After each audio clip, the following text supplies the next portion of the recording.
ہر جگہ یہ سوال ہوتے ہیں کہ کیا وہابی دیوبندی کے پیچھے نماز ہو سکتی ہے؟ سب کے پاس یہ مسائل آتے ہیں اور لوگ کنفیوز ہوتے ہیں. جماعت کا ثواب چلا جائے گا، سنی مسجد نہیں ہے، جمعہ کیسے پڑھے؟ محترم حضرات، بالفرض اگر آپ کو سنی امام کہیں ملے ہی نہ تو نہ آپ کے اوپر جماعت واجب ہے، نہ جمعہ واجب ہے، نہ عید واجب ہے. خاص لوگ کچھ لوگ کئی لوگ میسج کرتے ہیں سعودی سے، کویت سے کہ حضرت یہاں سنی مسجدیں نہیں ملتی، ہم جمعہ کیسے پڑھے، عید کیسے پڑھے؟ تو ہمارا سمپل سا جواب، امام سنی نہیں تو نہ جماعت واجب، نہ جمعہ واجب، نہ عید واجب. جو چیز تم پر واجب ہی نہیں ہے اس کے پیچھے تم لڑتے کیوں جاتے ہو؟ اچھا، پھر دوسری بات یہ ہے، میں نے یہ جو جملہ کہا وہ سمجھانے کے لیے کہہ رہا ہوں، اللہ تعالیٰ معاف کرے میری غلطی ہوئی ہو تو. ہم ان کے پیچھے صرف اور صرف اس لیے نماز نہیں پڑھتے کہ انہوں نے ہمارے آقا کو اپنے جیسا بشر بتایا. یہ ہے نا، یہ کہتے ہیں کہ اللہ نے نبی کو غیب نہیں دیا، اللہ نے نبی کو طاقت نہیں دی، نبی ہمارے جیسے بشر ہے. حضور علیہ السلام کی تعظیم ایسے کرو جیسے بڑے بھائی کی کرتے ہو، جیسے گاؤں کے چودھری کے کرتے ہو. اسماعیل دہلوی کا نام سنا ہے آپ نے؟ وہابیوں کا امام. اس نے تقویت الایمان میں لکھا کہ اللہ کے نزدیک کسی نیک بندہ کوئی بھی ہو، کتنا ہی چہیتا بندہ ہو یا کتنا ہی عظیم فرشتہ ہو، کوئی بھی ہو، اللہ کے نزدیک چپل سینے والے کی قدر بھی اس کی نہیں. چمار سے بھی زیادہ ذلیل ہے. اب نبی کو، فرشتے کو، ولی کو چمار سے زیادہ ذلیل، اللہ کے نزدیک چمار سے زیادہ ذلیل ہے. مطلب چمار کی عزت نبی سے زیادہ ہے. یہی کہنا چاہتا ہوں. جو آدمی اپنے نبی کے بارے میں، جن کا کلمہ پڑھتے ہیں، ان کے بارے میں یہ کہے کہ چمار سے زیادہ ذلیل ہے، اس کو تم کیسے امام بناؤ گے یار؟ ذرا سوچئے، کیسے امام بناؤ گے؟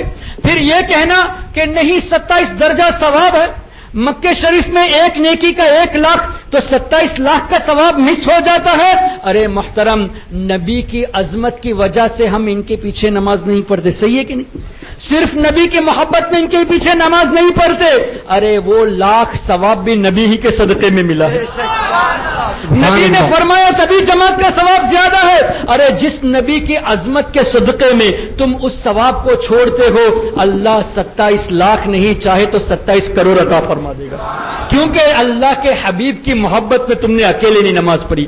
تو اکیلے نماز پڑھیے اس امید پر کہ یا اللہ تیرے حبیب کے گستاخوں کے پیچھے نماز پڑھ کر ہم اپنے ایمان کو برباد نہیں کرنا چاہتے، اس لیے ہم نے اکیلے نماز پڑھی. تو انشاءاللہ اللہ چاہے گا تو 27 کروڑ درجہ عطا فرمائے گا. تو آپ کبھی اس کی فکر مت کیجئے.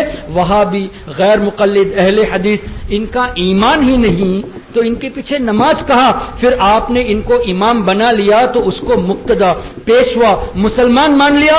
اور جس کا عقیدہ حد کفر تک پہنچ گیا، جس کا عقیدہ کفریہ ہے، اس کو مسلمان ماننا ہی خود کفر ہے.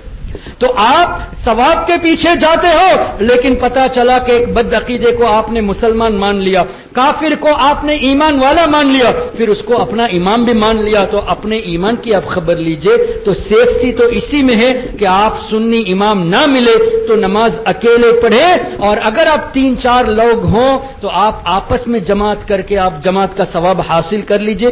ہرگز وہابی کے پیچھے مت پڑھیے. کوئی یہ بھی کہتا ہے کہ نہیں کچھ مسجدیں ایسی ہوتی ہیں جہاں ہم کو پتہ نہیں کہ امام سنی ہے یا وہابی ہے، سنی ہے یہ دیوبندی ہے، ہم کو پتہ نہیں. تو ایسی جگہوں پہ ہم کیا کریں؟ تو احتیاط تو یہی ہے کہ ایسی جگہ پہ بھی اکیلے ہی نماز پڑھے. اس لیے کہ اللہ نے ہمیں عقل دی ہے، ہم عقل سے سوچ سکتے ہیں.